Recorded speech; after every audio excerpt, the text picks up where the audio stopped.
نحمدہ ونصلی علی رسولہ الکریم۔ محترم دوستوں اور عزیز ساتھیوں، اللہ رب العزت والجلال کا کرم ہے کہ اللہ تعالیٰ نے ہم کو ماہ محرم کا مقدس اور بابرکت مہینہ نصیب فرمایا ہے۔ یوں تو ہر سال کے 12 مہینے اور ہر مہینے کے 30 دن یہ سب اللہ تعالیٰ کی پیداوار ہی ہے، لیکن کچھ دن کچھ کام کی وجہ سے اور دنوں کے اوپر فضیلت رکھتے ہیں۔ ایسے ہی ماہ محرم کا مہینہ بھی ہے، اس لیے اس کو فضیلت حاصل ہے کہ جس وقت رمضان المبارک کے روزے فرض نہیں ہوئے تھے تو اس وقت اللہ کے نبی صلی اللہ علیہ وسلم محرم کے مہینے میں روزہ رکھنے کا اہتمام کیا کرتے تھے،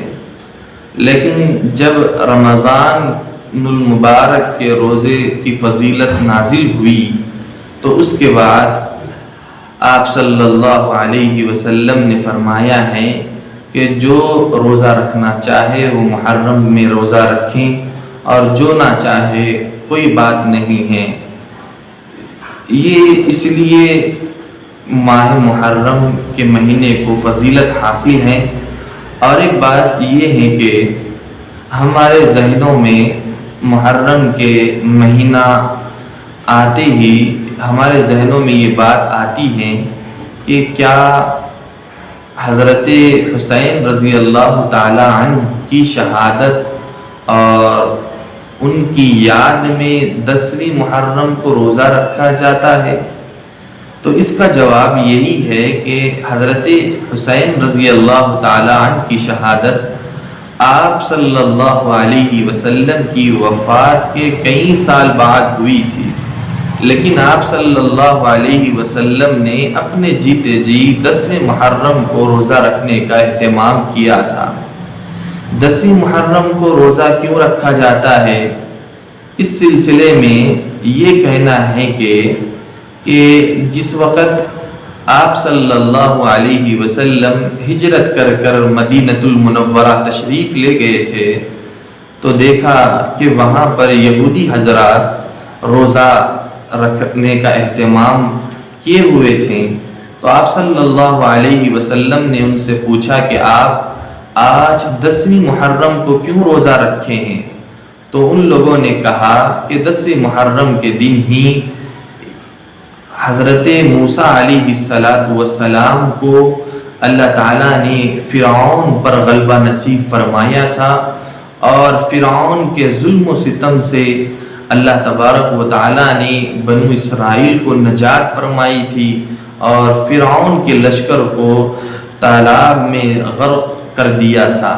تو ہم لوگ اسی نجات کے سبب ہم شکرانے کے طور پر آج روزہ رکھنے کا اہتمام کرتے ہیں۔ تو اللہ کے نبی صلی اللہ علیہ وسلم نے صحابہ سے فرمایا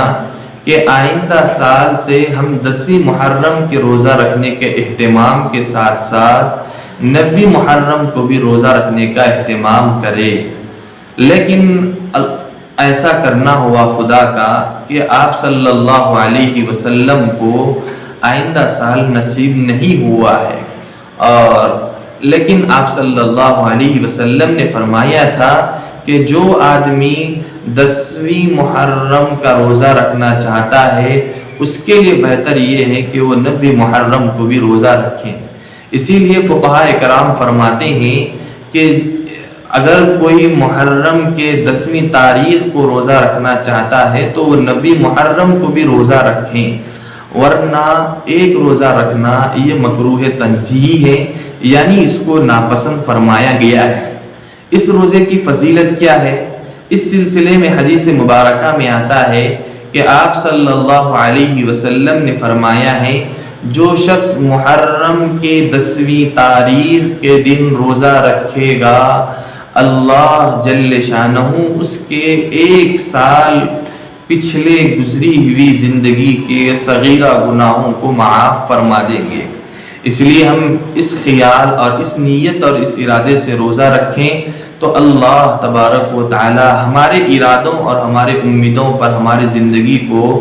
کامیاب اور کامران بنا دے گا اور ہماری زندگی کے اندر برکتیں اور رونقیں نصیب فرمائے گا۔ اس لیے ہمارے ذہن کے اندر یہ خیال نہیں آنا چاہیے کہ 10ویں محرم کے دن کا روزہ یہ حضرت حسین کے غم کے سبب منایا جاتا ہے، ایسا نہیں ہے، بلکہ حضور تو اپنی زندگی میں کئی مرتبہ 10ویں محرم کو روزہ رکھنے کا اہتمام فرمایا تھا، اور جب 9ویں محرم کو بھی 10ویں محرم کے روزے کے ساتھ ملا کر رکھنے کا اہتمام کرنے کا حکم دیا تھا، لیکن آپ کو آئندہ سال نصیب نہیں ہوا تھا، لیکن بعد کے لوگوں نے اس کا خیال رکھا ہے اور خود کیا بھی ہے۔ اس لیے ہم کو بھی چاہیے کہ 2 روزے رکھنے کا اہتمام کریں، یا تو 9، 10 یا 10، 11 کو روزہ رکھنے کا اہتمام کریں۔ دوسری بات اس